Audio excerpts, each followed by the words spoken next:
மனம் மாயை கொண்ட விலங்கினங்கள் அனிமல்ஸ் அப்படின்னு சொல்லிட்டு நம்மளால உயர்திணை அக்ரிணை அப்படின்னு வகைப்படுத்தப்பட்ட இந்த விலங்கினங்களினுடைய வாழ்வியல்ங்கிறது எதிர்காலத்துல எப்படிப்பட்ட ஒன்னா மாறப்போகுது அப்படிங்கிறத இன்னைக்கு நம்ம ஸ்பிரிச்சுவல் சைக்காலஜியா பார்க்க போறோம். முதல்ல ஸ்பிரிச்சுவலா எடுத்துக்கிட்டோம் அப்படின்னா விலங்கினங்கள் அப்படிங்கிறத எப்படி பார்க்கறாங்கன்னா,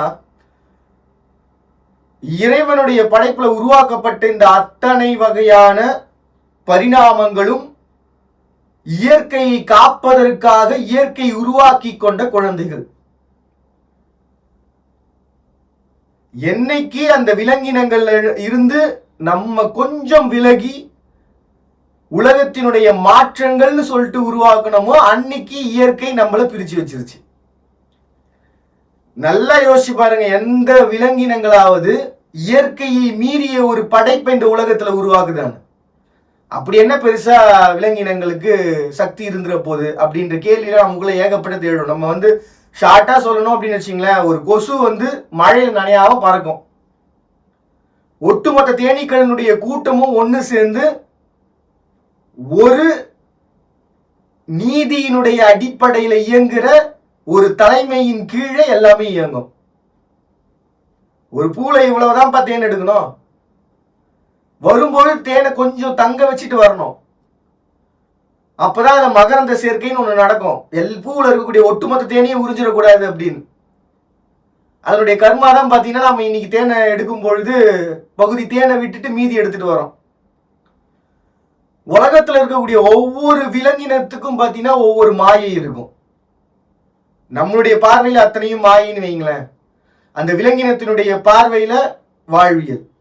ஸோ ஸ்பிரிச்சுவலா பார்க்கும் பொழுது நம்ம எந்த ஒரு ஆக சிறந்த கலைகளை கத்துக்கிறதுக்கு முன்னாடியும் ஒரு விலங்கினத்தினுடைய தன்மையை நம்ம உள்ளுக்குள்ள உணரும் பொழுது அந்த தன்மை நமக்கு மாயை என நமக்கு ஒரு வரம் என ஒரு வாழ்க்கையை தரும். இதுதான் ஸ்பிரிச்சுவல். அதனால பார்த்தீங்கன்னா இந்த நாகத்தினுடைய தன்மையை உணர்ந்து அதற்குன்னு ஒரு மார்ஷியல் ஆர்ட்ஸை உருவாக்குவாங்க. ஏன்னா இந்த ஓரறிவு உயிரினங்களை பொறுத்த வரைக்கும் எப்படி அப்படின்னா ஆன்மம் கொண்ட ஒரு வாழ்வியலா இருக்கும். நம்ம எல்லாமே நினைச்சுக்கிட்டு இருக்கோம் ஐம்புலன்களின் சக்தி நம்மகிட்ட மட்டும் தான் இருக்கு அப்படின்ட்டு. உண்மையை சொல்லப்போனா ஓரறிவு கொண்ட புல்லு செடி கொடி மரம் அத்தனைக்கும் ஐம்புலன்கள் இருக்குன்னு சொன்னா நம்புவீங்களா நீங்க? இயற்கை இந்த ஸ்பிரிச்சுவலான கான்செப்டை நான் ஒட்டு மொத்தமா சுருக்கி ஒரு இடத்துல நிறுத்துறேன். அத்தனை வித ஜீவராசிகளுக்கும் ஐம்புலன்களின் உணர்வுகள் உண்டு. ஓரறிவு ஜீவன் வரை என்னைக்கு அந்த ஓரறிவு ஜீவனுக்கு ஐம்புலன்கள் இருக்குன்னு நம்ம உணர்றோமோ அன்னைக்கு ஒட்டுமொத்த ஜீவராசிகளையும் நம்ம உணர்றதா அர்த்தம். அதுக்கு ஒரு எக்ஸாம்பிள் சொல்றேன். நம்மள மாதிரி சுவாசிக்குதா? சுவாசனம்ன்றது நம்மள மாதிரி இல்லைனாலும் சுவாசிக்குதா? அப்ப அந்த சுவாசத்தின் தன்மை இலைகள்ல இருக்கு. நம்ம சாப்பிடுற மாதிரி அது சாப்பிடல, ஆனா சாப்பிடுது. வேர்களின் வழியா மினரல்ஸை ஈர்த்து எடுத்துக்குது. அதே மாதிரி நம்மளுடைய பேச்சினுடைய சப்தங்கள் மாதிரி எழுப்பலனாலும் ஒரு ஆன்மம் கொண்ட ஒரு செடிகள் எல்லாமே அதற்குள்ள இருந்து உமிழக்கூடிய அந்த சப்தங்கள் அப்படிங்கிறது அருகாமையில் இருக்கக்கூடிய மற்ற செடி வகைகளை ஈர்க்கிற அளவுக்கு தொடர்பு கொள்ற அளவுக்கான ஒரு வைப்ரேஷன்ஸ் அது கிரியேட் பண்ணுது.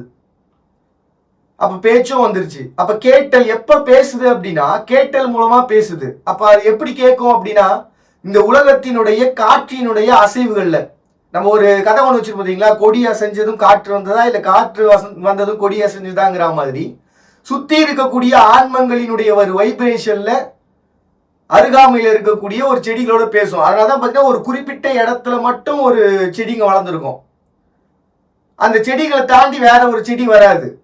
ஊடு பயிர் நம்ம சொல்லுவோம். அந்த ஊடு பயிர்ல இந்தந்த ஊடு பயிர்கள் மட்டும்தான் வரும்னு இருக்கும். வேற எந்த செடியும் நடுவில் முளைச்சிடாது.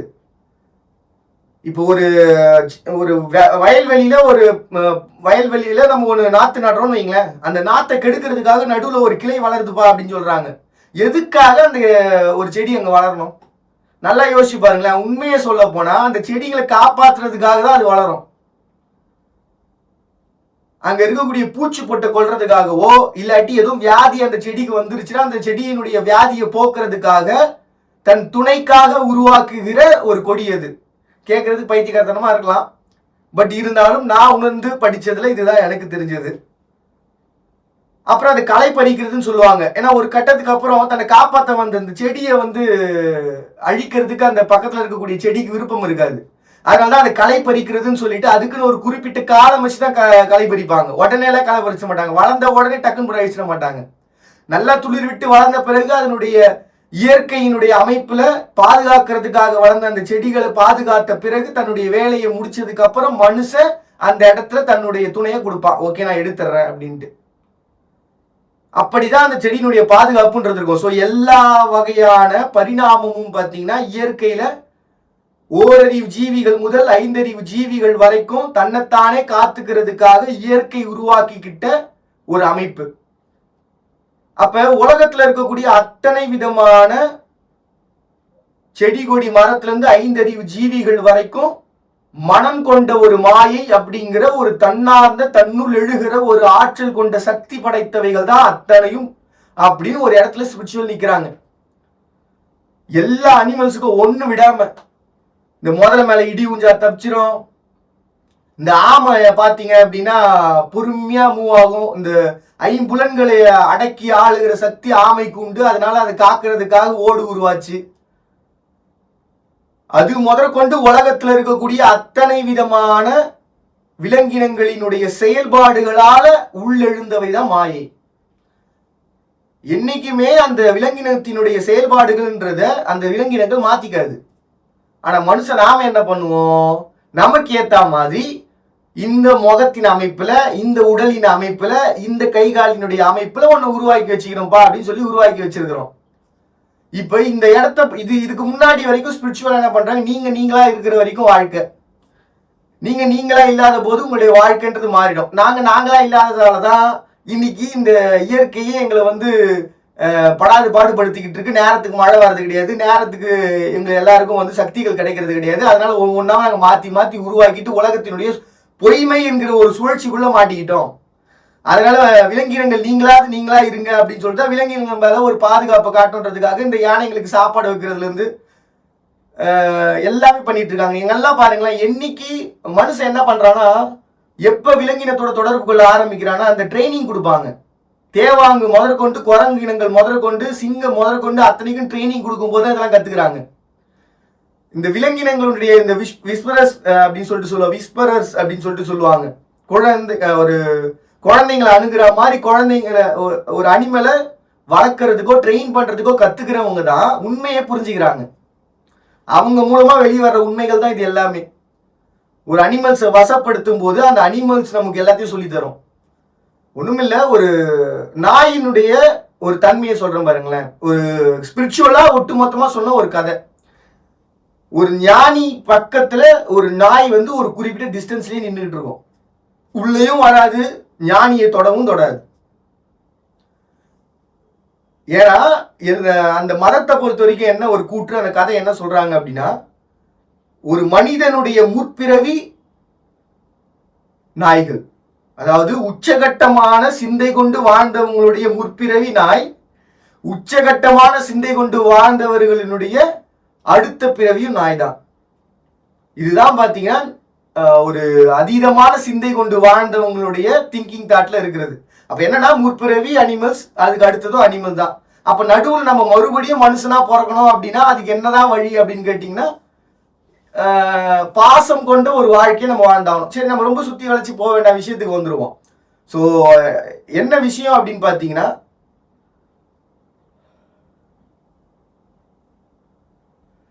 மனம் கொண்ட ஒரு மாயையில தன்னுடைய வாழ்வியலால ஒரு மாயையை உருவாக்கி வச்சிருக்கிற அனிமல்ஸ், தன்னுடைய தன்மையை இழக்கிற போது தன் மாயையை இழந்து போகிறது விலங்கினங்கள் அப்படிங்கிற ஒரு எண்ணத்துக்குள்ள ஸ்பிரிச்சுவல் வந்துருது. நாம வேணும்னா அதுகிட்ட இருந்து அந்த மாயையை கத்துக்கலாம்.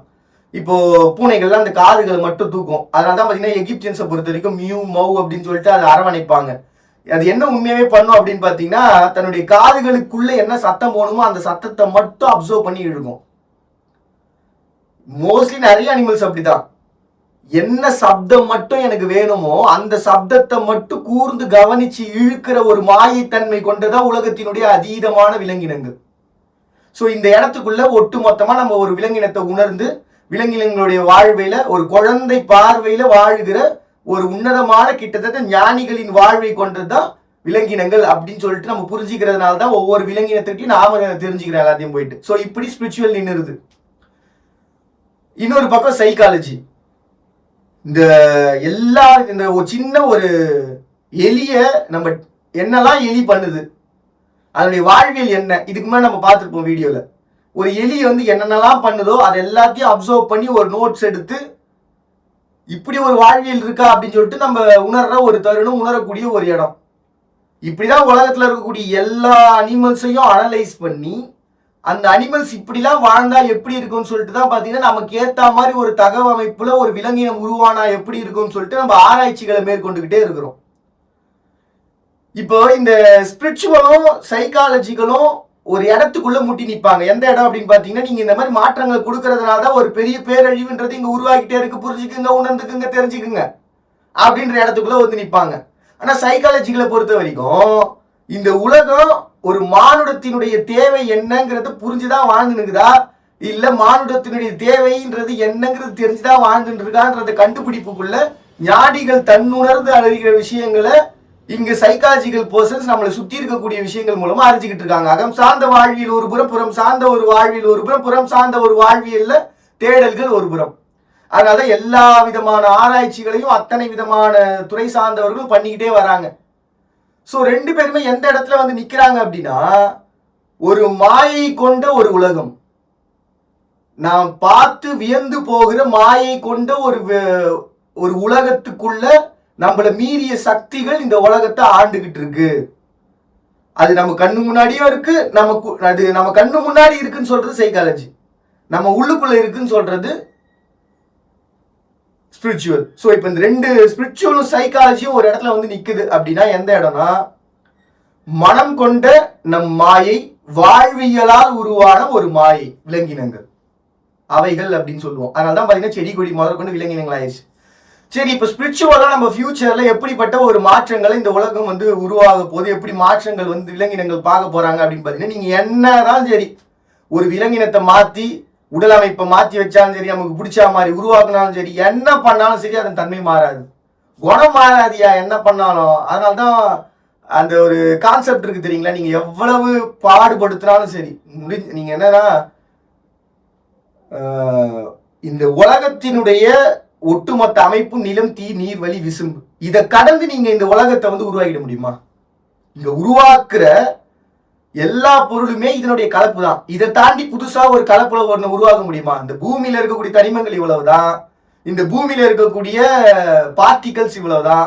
இதை தாண்டி நம்மளால புதுசா ஏதாவது வேற ஒரு கிரியேஷன்ஸை உருவாக்க முடியுமா? அதனுடைய கலப்புல உருவாக்க முடியும். கலப்புல புதுசு புதுசா எவ்வளவு வேணா உருவாக்கிட முடியும். அதுதான் பாத்தீங்கன்னா இந்த உலகத்தினுடைய மாயையான சூழ்ச்சி. அந்த மாயை சூழ்ச்சிக்குள்ள வாழற ஒரே விலங்கினம் மனுஷன் மட்டும்தான்.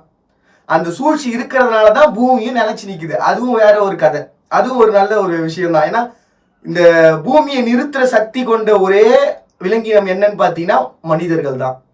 என்னைக்கு மனிதன் யோசிக்கிறத நிறுத்துறானோ அன்னைக்கு இந்த உலகம் அழிஞ்சிடும்.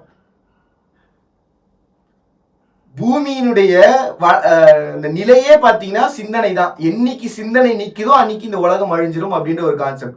ஸோ ஃபியூச்சர்ல இந்த ஸ்பிரிச்சுவல் சைக்காலஜியா இவங்க எந்த இடத்துல மாற்றங்களை பார்ப்பாங்க அப்படின்னா, விலங்கினங்களும் ஓரறிவு ஜீவி முதல் 5 அறிவு ஜீவிகள் வரைக்கும் நீங்க எவ்வளவு மாற்றங்களை கொடுத்துருப்பீங்க, இந்த எல்லா மாற்றங்களையும் உள்தங்கி உள்வாங்கி அவங்க வாழ்க்கை என்னங்கிறத உணரும் பொழுது காலத்திற்கேற்ப சக்தி கொண்டு நாம் 6 அறிவு சொன்னோம்ல, 6 அறிவு மனுஷன், அந்த 6 அறிவு கொண்ட விலங்கினங்கள் உருவாகும். உடல் அமைப்புல மாற்றம் இருக்காது, தகவமைப்புல எந்த மாற்றமும் இருக்காது. ஆனா 6 அறிவு கொண்ட விலங்கினங்களா மாறும். பேசுமான்னு கேட்டா பேசாது. ஏன்னா ரீசன் என்னன்னு பாத்தீங்கன்னா, அவைகள் அவைகளாதான் இருக்கும், ஆனா அத்தனையும் உணர்ந்தவைகளா இருக்கும். மனுஷனை பொறுத்த வரைக்கும் உணர்றதுக்கு என்ன இருக்கு? பாசம். அந்த பாசம் என்னைக்காவது விலங்கினங்களை விட்டு கொடுத்துருக்கா? இல்லவே இல்லை. ஸோ நீங்க ஒரு குழந்தைங்க எப்படி நீங்க ட்ரீட் பண்றீங்களோ, அதோ ரிமோட் இப்படி போட்டு அழுத்தணும், இது அழுத்தினா இது ஓப்பன் ஆகும் சேனலு, இங்க போயிட்டு இவங்க வந்தாங்க சத்தம் கேட்டா போதும் கதவு போய் திறந்துட்டு போய் எடுத்துட்டு வரணும், இதை எடுத்துட்டு போய் இந்த கடையில கொடு, அவங்க இது கொடுத்த பால் கொடுத்த போங்க வாங்கிட்டு வந்துரு, இப்படின்னு ஒரு குழந்தைக்கு நம்ம எப்படி ட்ரெயின் பண்ணுவோமோ அத்தனையும் நம்ம ஒரு சின்ன சின்ன விலங்கினங்களுக்கு ட்ரெயின் பண்ணிட்டோம். உணர்வுகளினுடைய படிப்பு கொண்ட முதல் மாயை விலங்கினங்கள் தான். நம்மளை பார்த்து பார்த்து அத்தனையும் உணர்வுகளால ரசிச்சு ஒரு ரசனை கொண்ட ஒரு வாழ்வியல்ல தான் இத்தனை 1000 வருடங்களா விலங்கினங்கள் நம்மளை சுத்தி இருந்துச்சு. இப்படி வாழ்ந்த இந்த விலங்கினங்கள் நம்மளுடைய வாழ்வியல டோட்டலா உணர்வுகளா அப்சர்வ் பண்ணிட்டு அந்த அப்சர்விங் மூலமா 6 அறிவு கொண்ட அனிமலா ஃபியூச்சர்ல மாற போறாங்க. தகவமைப்புல எந்த மாற்றமும் இல்லாம பாசம் கொண்ட ஒரு மாயை கொண்ட மனம் கொண்டு நாம என்ன பேசினாலும் புரியும். நம்ம சொல்றதான் பண்ணாதுங்க. ஆனா நாம என்ன பேசினாலும் புரியும், எல்லா அனிமலுக்கும் புரியும். வேணா நமக்கு வேணா பாடம் கற்பிக்கும், நீ இதை பண்ணாத அப்படின்னு. ஆனா நம்மளால இப்ப நாம என்ன பண்ண வேண்டியிருக்குன்னா அதே ரசனைக்குள்ள போய் அந்த 6 அறிவு கொண்ட விலங்கினங்களை ரசிக்க ஆரம்பிச்சோம் அப்படின்னா மறுபடியும் 7வது அறிவு அப்படின்ற ஒரு எண்ணத்துக்குள்ள நம்ம வருவோம். அது வரைக்கும் நமக்கு இந்த 6 அறிவுன்றது போவாது. நம்மளை அரவணைச்சு இந்த விலங்கினங்களை நாம அரவணைக்கலன்னா 7வது அறிவுங்கிற அந்த நிலம் தீ நீர் வழி கலந்த ஒரு பிறப்புன்றது இந்த உலகத்துல உருவாகாது. இந்த குழந்தைங்க பறக்குமா, இந்த குழந்தைங்க டான்ஸ் ஆடுமா அப்படின்ற ஒரு எண்ணமா நமக்கு இருக்குல்ல. அந்த குழந்தைகளுடைய ஒரு தகவமைப்பு இருக்கு. நம்மளாம் பறந்தோம் சார், தியானங்கள் மூலமா இந்த உலகத்துல ஒரு இடம் விட்டுன்னு ஒரு இடத்துக்கு பறந்து போனாங்க, ஒரு இடம் விட்டுன்னு ஒரு இடம் என்ன நடந்ததுன்னு பார்த்துட்டு வந்தாங்க. 5 புலன்களின் கலப்புல நம்ம எல்லா விதமான ஞானிகளும் சித்தர்களும் அகோரிகளும் இந்த உலகத்துல வாழ்ந்த அத்தனை விதமான தேவ தூதர்களும் சித்துக்களை செஞ்சாங்கன்னு சொல்றாங்கல்ல. இந்த சித்துகள் அத்தனையும் மீண்டெழ ஒரு காலம் வருகிறது. அந்த மீண்டெழுகிற காலம் தான் என்னன்னு பாத்தீங்கன்னா 5 அறிவு ஜீவிகள் வரை 6 அறிவு ஜீவிகளா பரிணமிச்சு அந்த 6 அறிவு ஜீவிகளை நாம அரவணைச்சு மனம் கொண்ட ஒரு மாயை மூலமா ஜீவராசிகள் நமக்கு வாழ்க்கையை புரிய வச்சு அதுக்கப்புறமா நமக்கு இந்த நிலம் தீ நீர் வழியோட ஒரு பெரிய கலப்பின் மூலமா இந்த உலகத்தின் புனிதமான மாற்றத்தை நம்ம உலகத்தினுடைய கலப்பின் மீறி புது உருவாக்கங்களை உருவாக்க முடியுமா? உலகத்தினுடைய சிந்தனைகளை மீறி நம்மால புது சிந்தனைகளை உருவாக்கிட முடியுமா? இந்த 2 கேள்வியை வச்சு முடிக்கிற மறுபடியும் எல்லாரும் இதே போல ஒரு அழகை தன் நான் உங்க பாடி நீங்க பார்த்துட்டு இருக்கீங்க. இந்த நிகழ்ச்சி I am not a celebrity.